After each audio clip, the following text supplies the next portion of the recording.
I am Dr.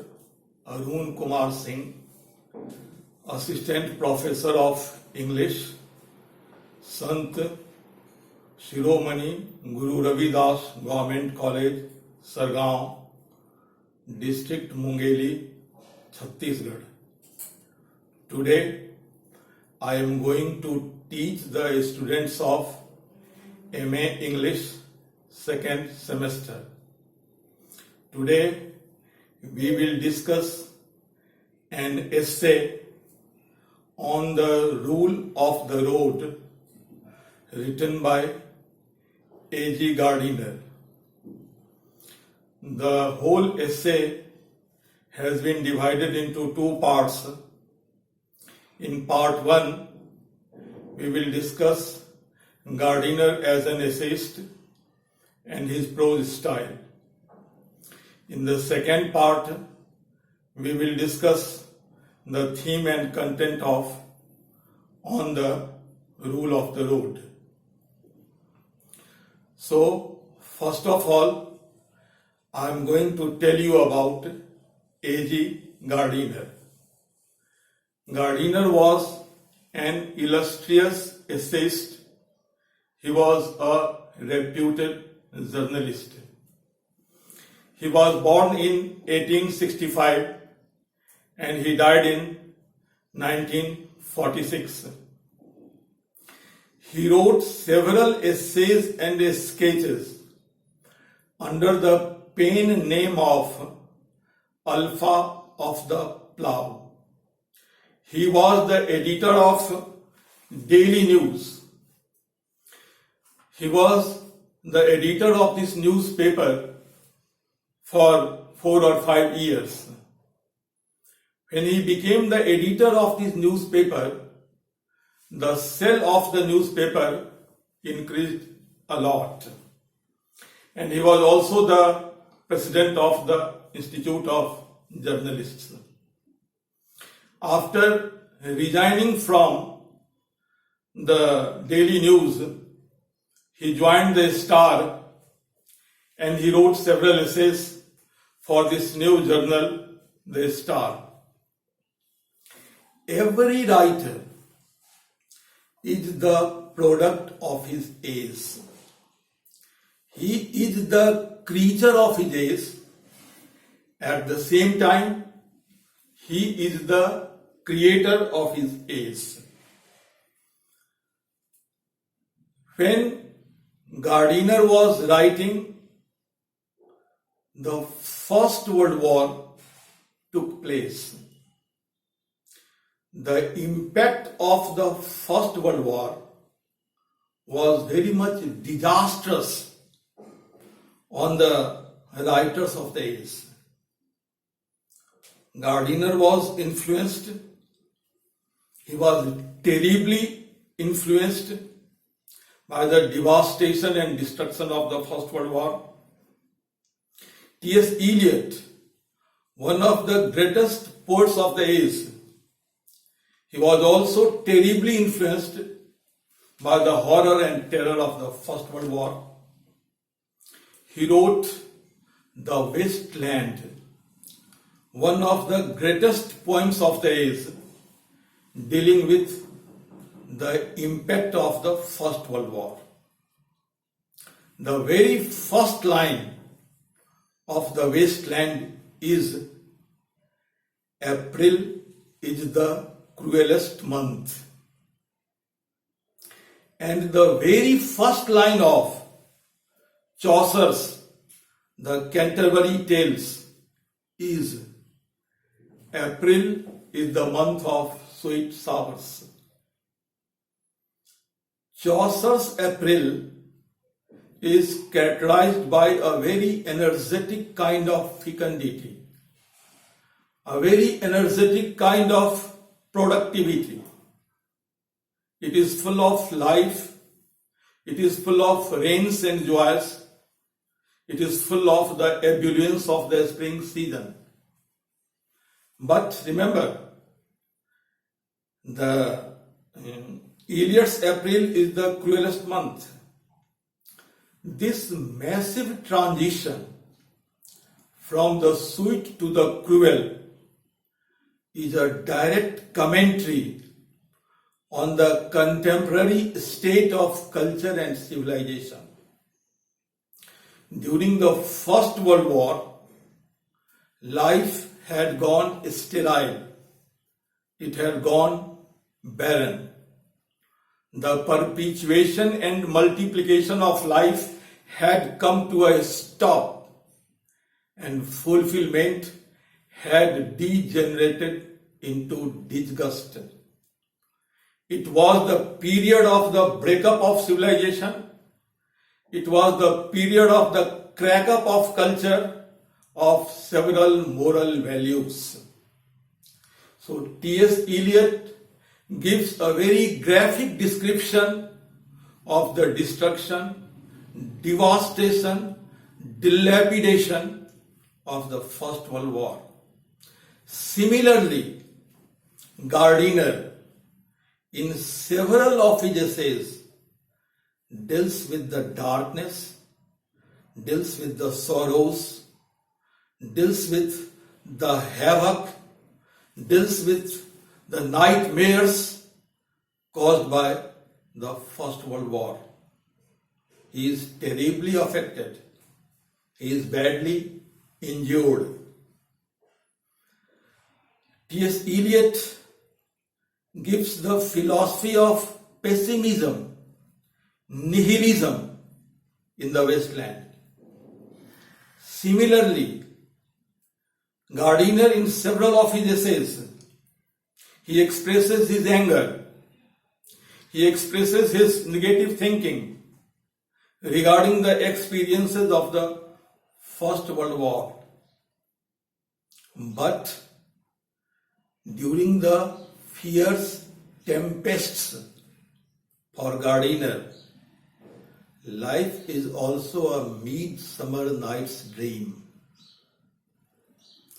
He says, life is always beautiful, life is always charming, it is always invigorating if there is a war and if there is no war.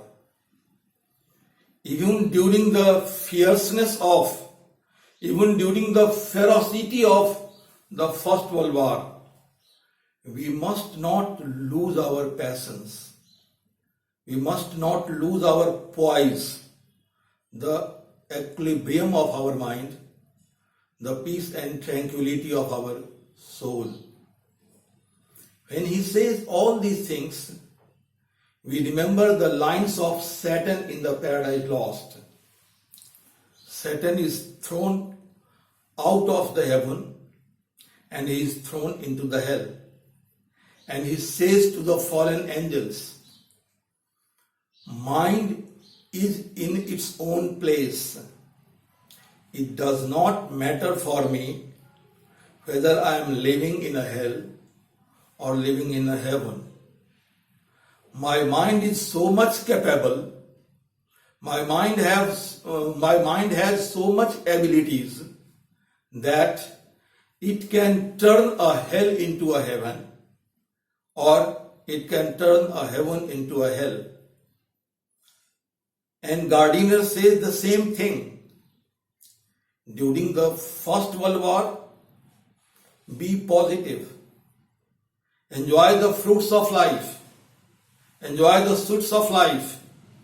Don't be pessimistic. And here at this point, we remember the robust optimism of Robert Browning. He says, God is there in heaven and all is right with the world.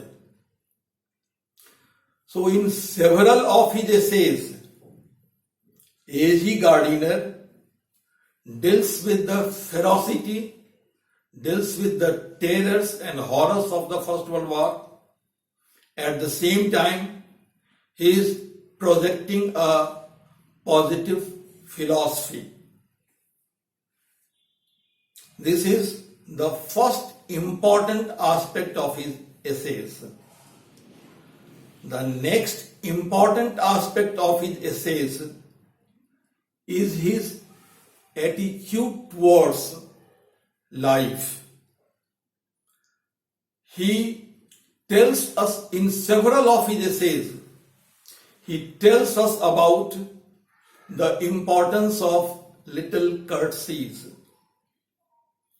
In the essay on saying place, he tells us about the importance of these two pretty words, please and thank you. If we use these two little courtesies, please and thank you, in our day-to-day life, we transform the lives of the other people. He says, if bad manners are infectious, at the same time, good manners are also infectious. So he is teaching us the value of courtesy, the civility, the value of good manners. In the rule of the road, he is teaching us about the importance of individual liberty and at the same time the importance of social liberty. If a man has some rights, he has some duties also. He should be ready to fulfill his duty towards the society. In one of his essays entitled WG, he tells us about Dr. William Gilbert Grace. He was the grand old man of English cricket. When he died, the essayist was extremely grieved. He wrote an article about his personality, about his name and fame, and the grief of the people on the demise of the cricketer.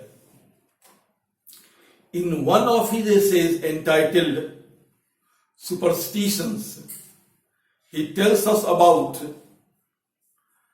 the uselessness, the futility of superstitions.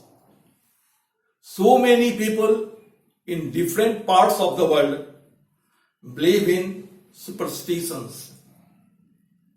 And the writer says, when science comes, the superstitions bid farewell to us. The superstitions are seen nowhere. Again, he reminds us of the powerful features of the Rinasha movement. Rinasha was the first movement who taught us the importance of human beings. In the Middle Ages, God was supreme, the church was supreme, but after the dawn of the Rinasha, man became the architect of his own fortune. Man was the mover and shaker of everything. That's why the influence of the Rinasha produced Dr. Faustus, produced Hamlet. So, when we read several essays of Gardiner, we learn a lot. The whole corpus of English literature is included in his essays. His range is very wide. He deals with different topics. He takes the readers into his confidence and he pours out his soul.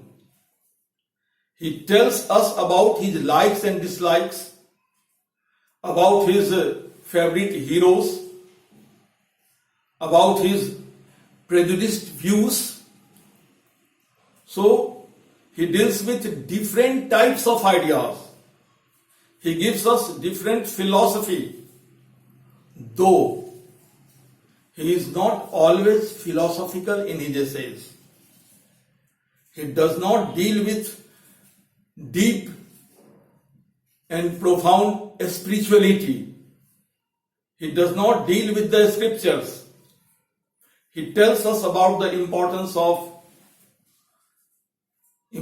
of several things which are related to our day-to-day life. Now, I am going to tell us about his prose style. When we read the essays of Gardiner, we come to the conclusion that he does not use bombastic, magniloquent, and grandiloquent words like Johnson and Milton. He uses simple words. The language of Gardiner has biblical simplicity and grandeur. It is full of his deep erudition and sublime expression. His language is full of humorous anecdotes, humorous ideas. He is humorous and he is elegant. At the same time, he is forceful. He talks to his reader in a very conversational way. His style has some ease, some sort of mellifluousness. It flows like a river. It flows like a river, and natural words come to him as naturally as leaves come to a tree. So as an essayist, he is impressive and his style is really wonderful. His style is really marvelous.